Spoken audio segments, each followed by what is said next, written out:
Selamat datang di channel Alur Donghua. Sebelum menonton, silahkan subscribe, biar Mimin tambah semangat update-nya. Angin lembut bertiup melintasi tempat rahasia roh kayu yang menyedihkan. Yunce mengumpulkan semua tubuh roh kayu. Helin berlutut di samping tubuh mereka mengucapkan selamat tinggal terakhirnya kepada mereka masing-masing. Setelah Helin selesai, Yunce membuat gerakan mendorong ringan dengan lengannya, mengubur mereka jauh di dalam tanah yang dulunya milik mereka. Meskipun itu bukan niat Yunce, semua yang terjadi adalah karena dia. Dia adalah penyebab utama episode tragis ini. Dia menarik napas dalam-dalam dan berlutut, melakukan kowtow 9 kali. Dia mengulurkan tangannya. Di tengah telapak tangannya tergeletak sebuah gelang yang terdiri dari berbagai macam bunga dan biji-bijian berwarna-warni. Itu tidak hanya mengandung aroma dan semangat dari roh kayu, itu juga mengandung kehangatan hati dan perasaan seorang gadis muda. Dia menggunakan kedua telapak tangannya untuk menyingkirkan tanah di tanah dan dengan hati-hati mengubur gelang itu di bawahnya. Yunce mengangkat kepalanya. Dalam ingatannya dia adalah gadis roh kayu kecil yang memandang Yunce dengan mata cerah heran dan pemujaan pahlawan, bergantung pada setiap kata-katanya. King He, akulah iblis yang membawa bencana ini ke seluruh rasmu. Saya tidak memenuhi syarat untuk menerima hadiah luar biasa Anda. Saya berharap di kehidupan Anda selanjutnya, takdir akan baik kepada Anda. Helin tetap di sana sambil berlutut. Dia tidak meneteskan air mata sedikit pun dan dia tidak memiliki reaksi emosional yang kuat terhadap semua ini. Hal ini membuat Yunce semakin merasa tidak nyaman. Helin, Yunce menepuk pundaknya. Mulai sekarang, tetaplah bersamaku. Saya akan membantu Anda menemukan tempat aman lainnya. Anda menyebutkan sebelumnya bahwa Anda ingin menjadikan saya sebagai guru Anda. Saya rasa saya tidak memiliki apa yang diperlukan untuk menjadi guru yang baik, namun jika Anda masih tertarik, saya tidak akan menolaknya lagi. Tujuan dan situasinya jelas tidak cocok untuk menghadapi seorang siswa dan berada di sisinya. Lebih jauh lagi, Helin bisa membawa lebih banyak bencana sebagai roh kayu kerajaan, tapi kali ini, rasa bersalahnya sangat besar. Dia tidak bisa tidak peduli pada Helin dan membiarkannya begitu saja. Helin tidak menunjukkan kegembiraan apapun. Dia tidak mengangguk atau menggelengkan kepalanya. Dia berbalik dan memberi Yunce senyuman lembut dan polos. Tatapannya masih memiliki kejernihan kristal yang sepertinya mampu melihat segalanya, tapi di saat yang sama, di dalamnya terdapat rasa sakit yang melampaui usianya. Rasa sakit yang seharusnya tidak dia alami. Kakak, Yunce, dia tersenyum. Kamu telah kehilangan sebagian dari umurmu karena suatu alasan dan itu adalah kejadian yang baru saja terjadi, benar kan? Yunce sedikit terkejut, setelah itu dia perlahan menganggukkan kepalanya. Melawan naga bertanduk kuno, dia dengan paksa mengeksekusi restorasi bintang bulan. Melakukan seni seperti itu bertentangan dengan hukum dasar dunia ini, bertentangan dengan akal sehat dan melanggar hukum langit. Harganya, pemendekan umurnya yang abadi. Sensasi sebagian masa hidupnya terputus darinya adalah perasaan yang tidak berwujud namun sangat menyakitkan. Meski rasa sakitnya saat itu singkat, dia teringat bagaimana jiwanya bergetar. Rasa sakit ini juga membawa perasaan yang samar-samar, perasaan bahwa jika dia mengeksekusi restorasi bintang bulan dengan sisa kekuatan hidupnya, dalam 4 atau 5 aktivasi lagi, dia akan menghancurkan seluruh umurnya dan segera mati. Aku benar kalau begitu, Helin tersenyum sekali lagi. Saya adalah roh kayu, kami sangat peka terhadap jiwa dan kekuatan hidup makhluk hidup.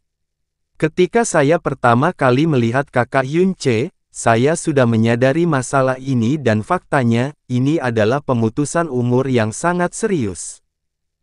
Jika Anda tidak mengambil langkah apapun untuk memulihkan kekuatan hidup Anda hanya tinggal beberapa tahun lagi. Kakak Yunce adalah orang yang sangat baik, jadi kamu harus hidup untuk waktu yang sangat lama. Jangan khawatirkan aku, pada akhirnya aku akan menemukan solusinya. Yunce mengesampingkan topik itu sambil dengan waspada mengamati sekeliling mereka. Helin, kita harus meninggalkan tempat ini. Aku baru saja membunuh orang-orang mereka, yang disebut Sekte Jiwa Hitam seharusnya bisa merasakannya. Lebih banyak lagi orang jahat akan segera datang ke tempat ini. Tapi jangan khawatir, kecuali aku mati aku tidak akan pernah membiarkan siapapun menyakitimu. Yunce meyakinkan Helin dengan percaya diri. Terima kasih kakak Yunce. Mendengarmu mengatakan ini membuatku sangat bahagia. Senyuman Helin semakin dalam dan tatapannya pada Yunce semakin cemerlang. Dulu, saya merasa takdir sangatlah kejam. Namun, saat ini, di akhir hidupku, aku bertemu denganmu. Bagaimanapun juga, Dewa Alam telah mengawasiku selama ini. Yunce menggelengkan kepalanya, emosinya campur aduk ketika tiba-tiba dia menyadarinya dengan tersentak.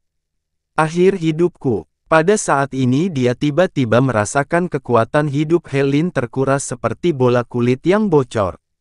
Itu dengan cepat menghilang tetapi Helin masih tersenyum ketika tubuhnya yang kecil dan lemah mulai perlahan jatuh ke belakang.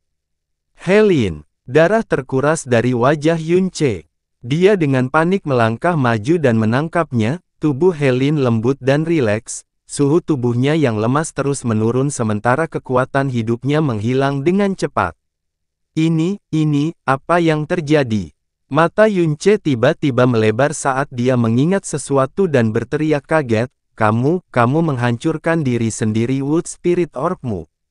Helin. Yunce berteriak dengan kedua tangannya mengumpulkan energi yang sangat besar di sekitarnya. Dia mencoba menyalurkan energinya ke Helin tetapi energi yang sama kemudian mengalir keluar lagi dan lagi. Helin, apa yang kamu lakukan? Mengapa kau melakukan ini? Bagaimana bisa jadi seperti ini? Mengapa ini terjadi? Aku seharusnya menyadari ada sesuatu yang tidak beres. Kakak Yunce, suara Helin semakin melemah. Dia memandang Yunce dan dengan lembut menjawab, aku tahu itu, kamu pasti tidak akan membuangku dan meninggalkanku sendirian, tapi, bagaimana aku bisa, Paman Kingmu benar. Kakak Yunce suatu hari nanti akan menjadi orang yang sangat hebat dan berkuasa, terlebih lagi, kau adalah dermawanku. Bagaimana aku bisa menjadi bebanmu? Yunce merasa seolah palu raksasa menghantam jiwanya. Seluruh tubuhnya bergetar tak terkendali saat dia berteriak, beban apa? Bagaimana kamu bisa menjadi bebanku? Tidakkah kamu ingin menjadikanku sebagai tuanmu? Menjadi seperti aku, sekuat aku, sehingga kamu dapat melindungi rakyatmu. Cepat, hentikan proses ini. Kamu pasti baik-baik saja, pasti ada solusinya. Yunce terengah-engah, menjalankan jalan agung Buddha hingga batas kemampuannya. Namun, hal itu tidak berpengaruh pada Helin. Dia hanya bisa menyaksikan nyawa Helin terkuras habis. Tidak, pasti ada solusinya. Cepat, pikirkan cara untuk menyelamatkannya. Akulah yang menyebabkan kematian anggota klan di sisinya, dia seharusnya membenciku. Dia bahkan seharusnya ingin membunuhku, kenapa jadinya begini? Sisanya mati karena aku, bagaimana aku bisa membiarkan Helin? Kakak Yunce, bisakah kamu berjanji padaku satu hal? Saya memiliki permintaan yang disengaja, bisik Helin. Kamu, katakan saja, apapun permintaan Anda, saya berjanji akan memenuhinya.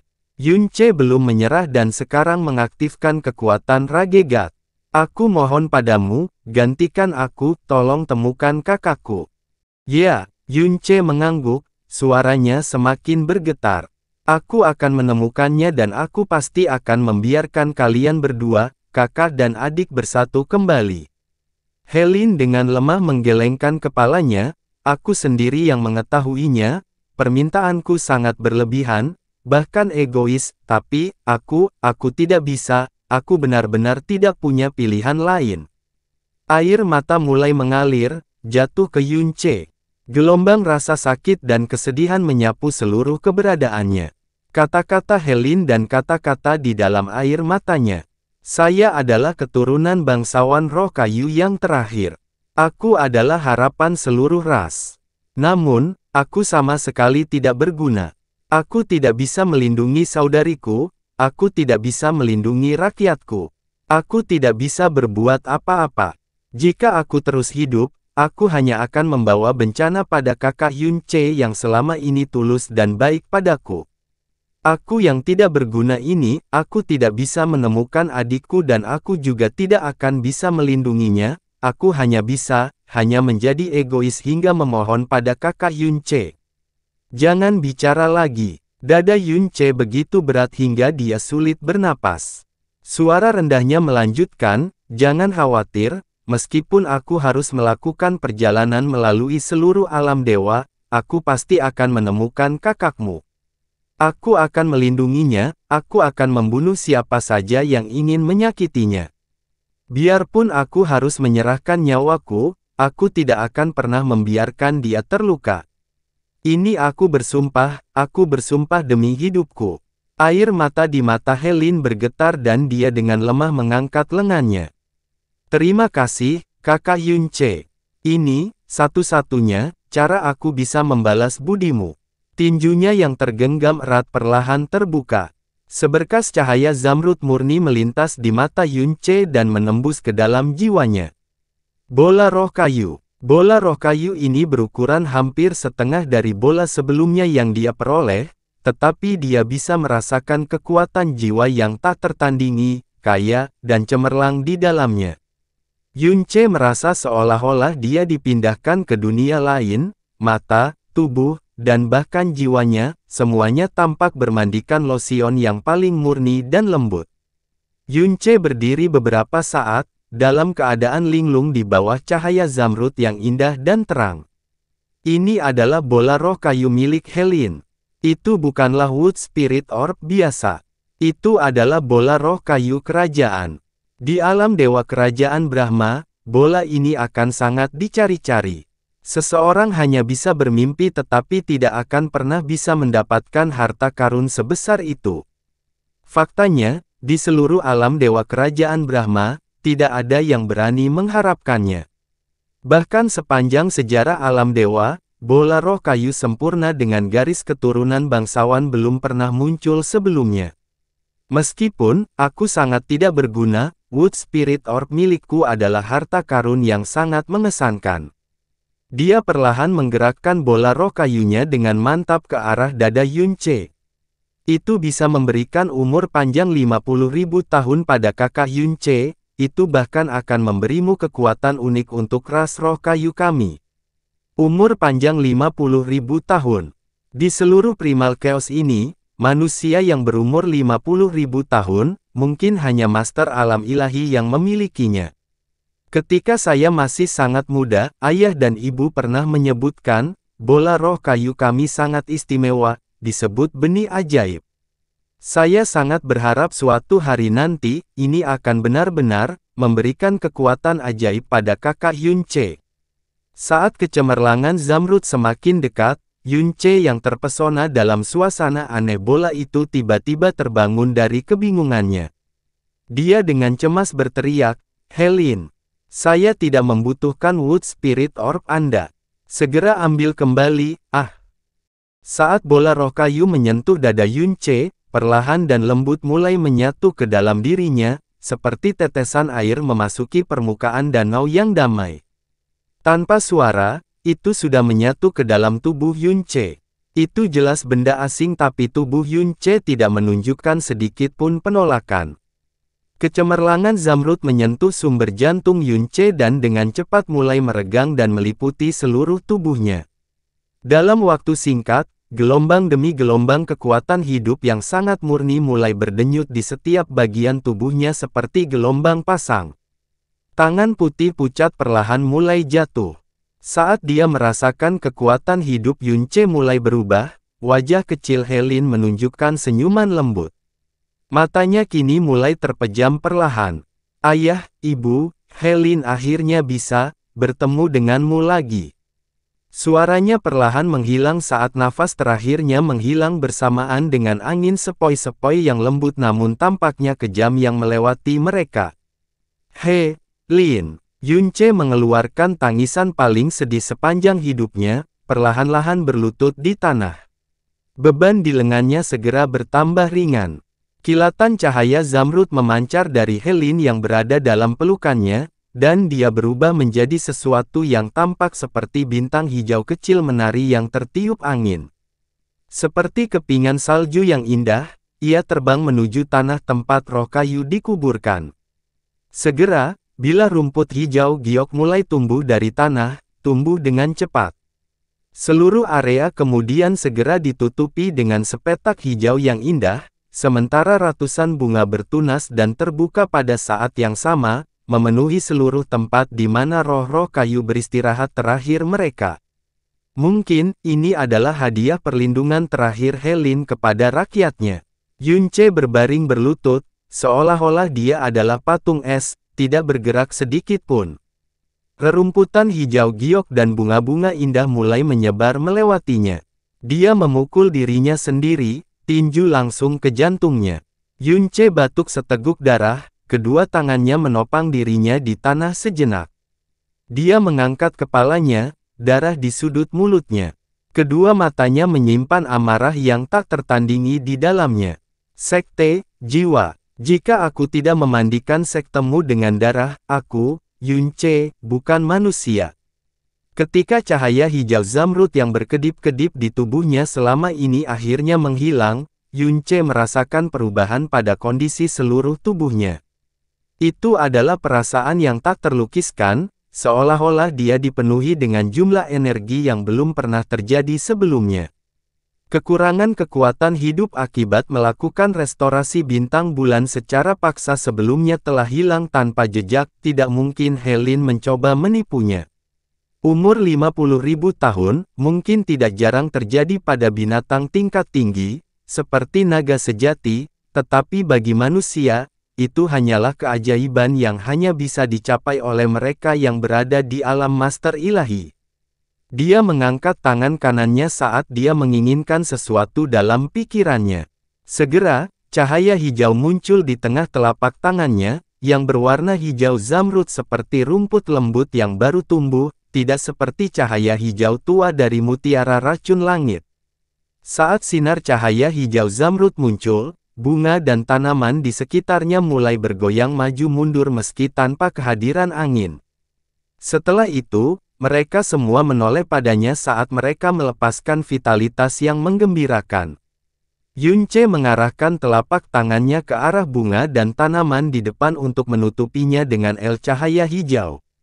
Dalam sekejap mata, bunga dan tanaman yang tertutup cahaya hijau menunjukkan pertumbuhan yang sangat bertentangan dengan akal sehat. Mereka tumbuh sepertiga meter, dalam waktu beberapa saat. Yunce membuat gerakan mengepalkan telapak tangannya, menyebabkan lampu hijau menghilang. Selanjutnya pertumbuhan bunga dan tanaman pun terhenti. Mempercepat pertumbuhan bunga, pohon, dan segala jenis tumbuhan, dia sekarang benar-benar memiliki kemampuan ajaib dari roh kayu. Kekuatan alam. Tidak hanya itu, dia juga bisa merasakan lebih banyak hal dalam pikirannya. Itu bukan kenangan tentang Helin tetapi informasi tentang bunga, tanaman, dan pohon roh yang tak terhitung jumlahnya. Ketika dia belajar di bawah bimbingan Yungu di Blue Pole Star, Yunce menjadi sangat akrab dengan semua jenis bahan obat dan beracun. Dia dapat mengetahui komposisi suatu ramuan dan bahkan berapa umurnya, hanya mengandalkan baunya bahkan dari tempat yang jauh, tanpa perlu melihatnya sendiri dengan matanya sendiri. Namun alam dewa adalah dunia yang sama sekali berbeda dari bintang kutub biru. Bahan obat terbaik di bintang kutub biru hanya akan dianggap biasa di tempat ini dan dia tidak memiliki pengetahuan tentang berbagai jenis tumbuhan yang tak terhitung jumlahnya yang dapat ditemukan di alam dewa. Saat ini, informasi tanpa batas terukir dalam ingatannya. Dari tumbuhan dan pohon yang paling biasa hingga tumbuhan langka yang sulit ditemukan bahkan setelah puluhan ribu tahun, hingga nama dan nama alternatifnya, bahkan kondisi geografis tempat kemunculannya. Kondisi yang diperlukan untuk pertumbuhannya, masa pertumbuhannya, dan berbagai penampakan luar serta auranya sesuai dengan kedewasaannya. Sifat obat, spiritual, dan beracun dari berbagai tanaman dan tumbuhan, dan seterusnya. Itu menyeluruh dan terperinci hingga tingkat yang tak terbayangkan. Yunce tidak memiliki keraguan sedikit pun bahwa, informasi dalam pikirannya mencakup semua tumbuh-tumbuhan di alam dewa yang luasnya tak terbayangkan. Informasi ini tidak diberikan kepadanya oleh jiwa atau warisannya dan sebaliknya sepertinya sudah ada secara inheren di Wood Spirit Orb, tidak. Jika memang benar demikian, maka seharusnya hanya anggota keluarga kerajaan roh kayu yang memiliki informasi seperti itu di bola mata mereka. Hanya informasi ini saja, yang sepertinya diberikan oleh alam itu sendiri, merupakan harta tak ternilai yang bahkan orang-orang di dunia raja pun ingin sekali mendapatkannya. Dia telah memperoleh umur 50.000 tahun, informasi tentang segala jenis tumbuhan roh, kedekatan dengan tanaman dan pepohonan, serta kekuatan roh dari roh kayu, dan mungkin, banyak kemampuan lain yang belum dia temukan. Jika di lain waktu, hanya satu hal yang dia peroleh saja sudah cukup untuk membuatnya menjadi liar karena kegembiraan tetapi pada saat ini, dia tidak merasakan kebahagiaan sedikit pun di hatinya. Pikiran untuk meninggalkan kota Darkia secepat mungkin dan mencari cara untuk pergi ke alam misteri surgawi telah sepenuhnya lenyap dari pikirannya. Jika dia tidak tinggal selama jangka waktu tersebut di tempat rahasia roh kayu, jika bukan karena Helin memutuskan untuk menemui ajalnya agar tidak menjadi bebannya dan juga memberinya bola roh kayu, meskipun dia merasa sangat bersalah.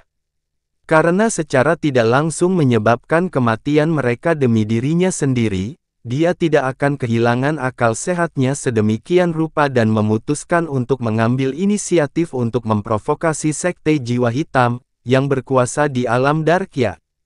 Tapi saat ini, seluruh tubuhnya bergolak dengan niat membunuh yang mengamuk. Dia membutuhkan waktu yang sangat lama untuk menenangkan emosi di hatinya, sebelum berbalik untuk pergi dan, secara mengejutkan, menuju kota Darkia. Tak lama kemudian, dia merasakan aura berbahaya mendekat dari depan dan menghentikan langkahnya. Kemudian, sosoknya perlahan menghilang dari tempatnya. Segera, lusinan sosok hitam pekat muncul di depannya.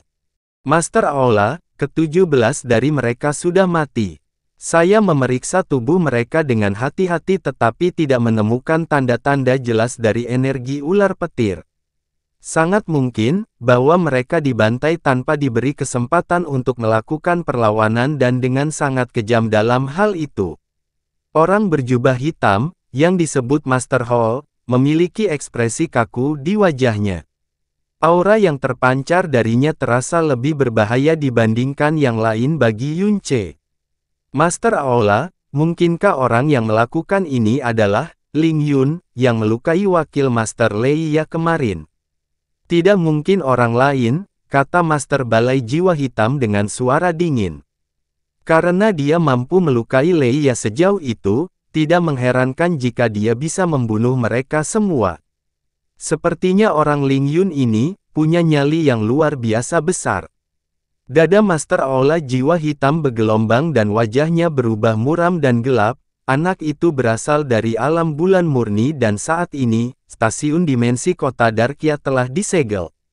Menurut informasi dari persekutuan pedagang bulu hitam, dia telah melarikan diri jauh dari kota Darkia.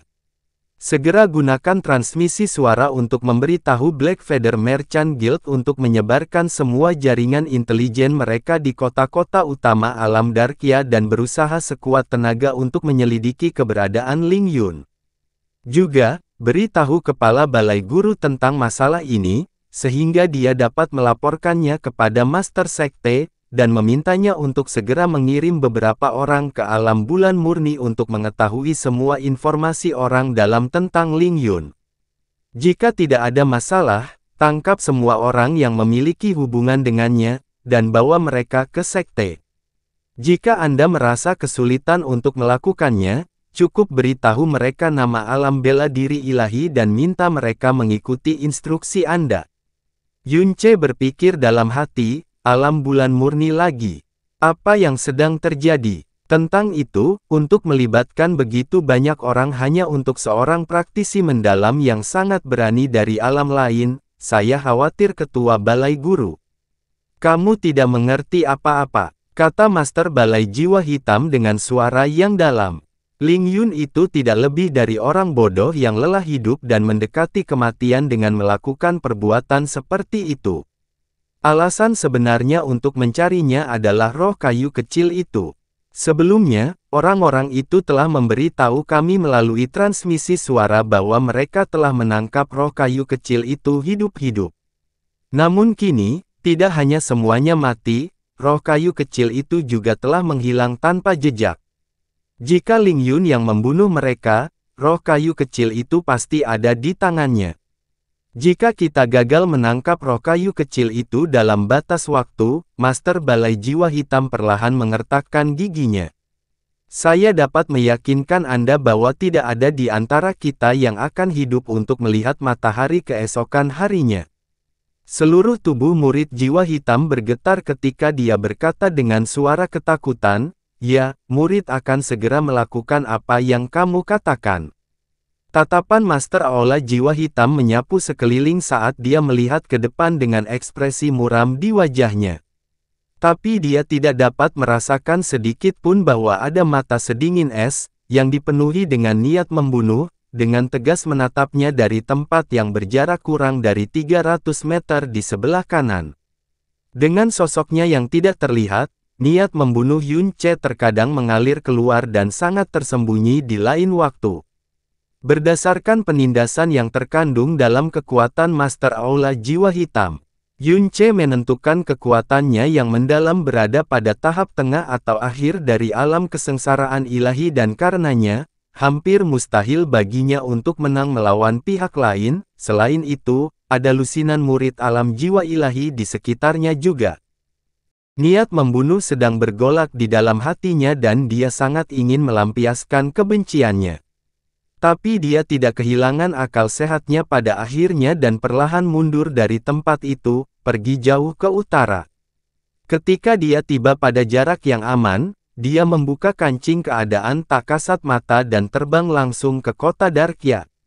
Giok Buddha Bintang 9 Ilahi, rumput kaisar abadi, dan alam misteri surgawi tidak lagi penting baginya. Meskipun mustahil untuk benar-benar menghancurkan sekte jiwa hitam, yang merupakan penguasa alam bintang yang begitu besar, dia tetap akan memastikan bahwa sekte tersebut membayar harga yang sangat mahal atas perbuatannya, bahkan jika dia harus mempertaruhkan nyawanya. Karena sekte jiwa hitam telah memutuskan bahwa dia tidak ada di kota Darkya, itu sebenarnya adalah tempat teraman baginya untuk tinggal. Dia ingin kembali ke kota Darkya karena dia ingin menanyakan lokasi sekte tersebut. Hari sudah gelap ketika dia kembali ke kota Darkya tetapi kota itu tetap ramai seperti biasanya. Saat dia berdiri di pintu masuk kota, mata tenang Yunce mengandung aura setan yang tidak tertekan di kedalamannya, bahkan pada saat ini. Mengingat fakta bahwa itu adalah sekte penguasa alam Darkya, lokasi sekte jiwa hitam harus diketahui oleh semua orang. Oleh karena itu, pasti mudah untuk menanyakannya. Pandangannya menyapu sekeliling. Segera setelah itu, dia memilih serikat pedagang kecil yang terlihat dan perlahan berjalan ke sana.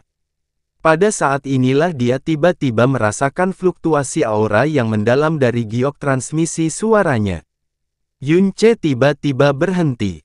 Transmisi suara biasa melalui giok transmisi suara tidak mungkin melintasi alam bintang. Satu-satunya di alam Darkya yang memiliki jejak transmisi suaranya, adalah persekutuan pedagang bulu hitam.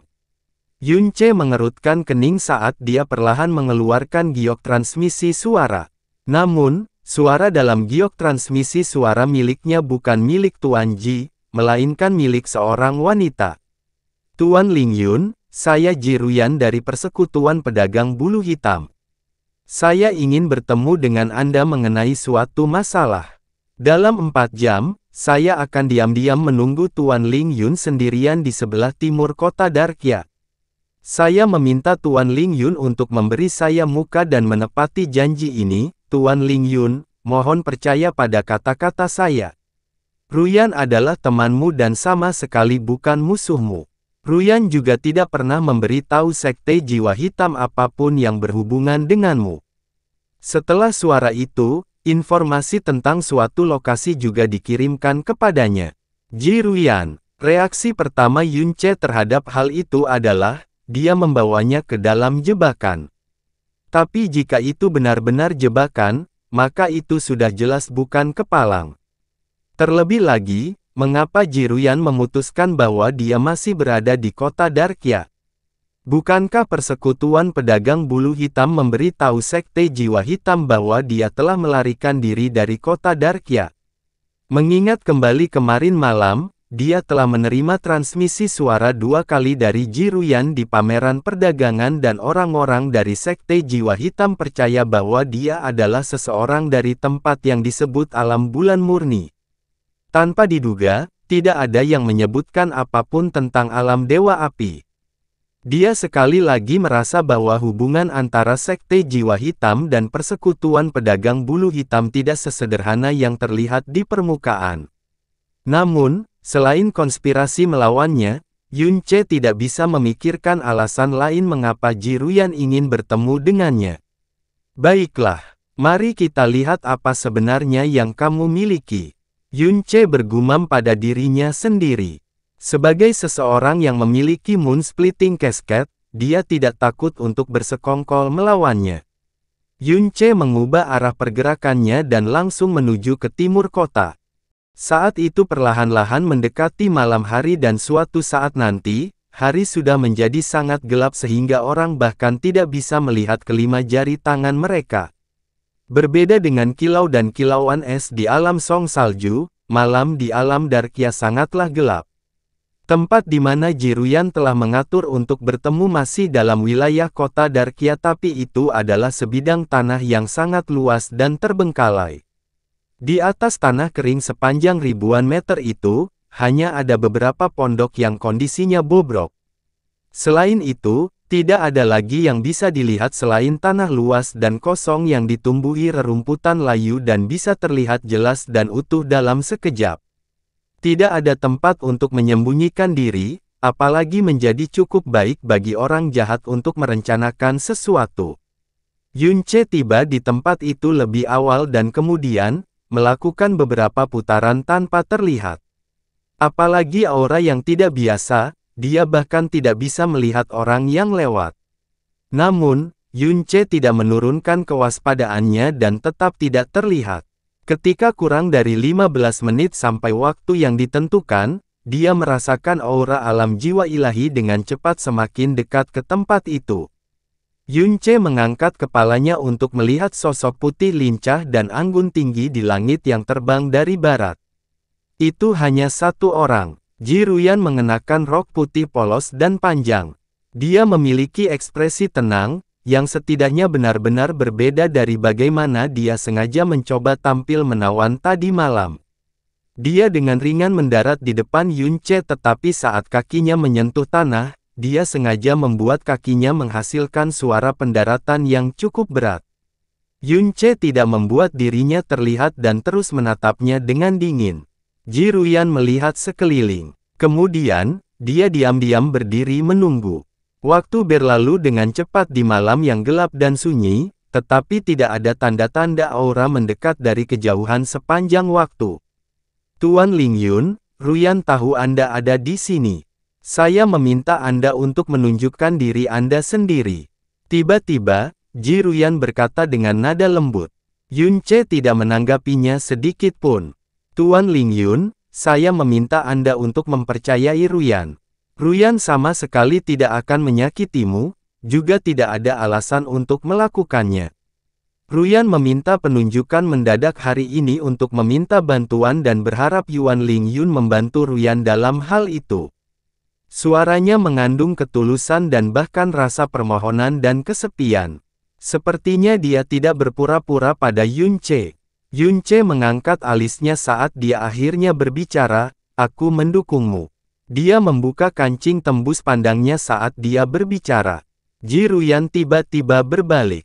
Melihat wajah dingin Yun Che, ekspresi kejutan yang menyenangkan muncul di wajahnya, Tuan Ling Yun. Bagaimana kamu tahu kalau aku ada di sini?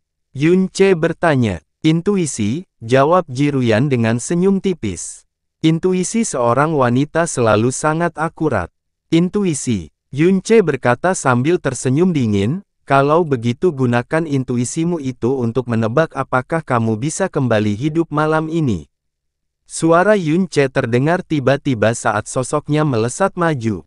Mengambil keuntungan dari kenyataan bahwa dia berada tepat di depan Ji Ruyan, dia langsung membentuk telapak tangannya menjadi kait elang yang menakutkan dan tanpa ampun meraih lehernya yang ramping dan seputih salju. Pelepasan kekuatan besarnya secara tiba-tiba hampir mematahkan lehernya. Tingkat kultivasi kekuatan mendalam Ji Ruyan sama dengan Yun Che tetapi perbedaan antara kekuatan mereka sangat jauh. Matanya dipenuhi rasa sakit tetapi tidak ada rasa panik atau kebingungan di dalamnya. Dia juga tidak memohon untuk nyawanya dan malah berkata dengan suara ringan, memang benar bahwa, bahkan kematian pun akan terlalu baik untuk, Ruyan, akan menyenangkan juga, mati di tanganmu. Dengan itu, dia menutup matanya dengan ringan. Yun Che jelas merasakan perasaan terbebas dari suara Ji Ruyan.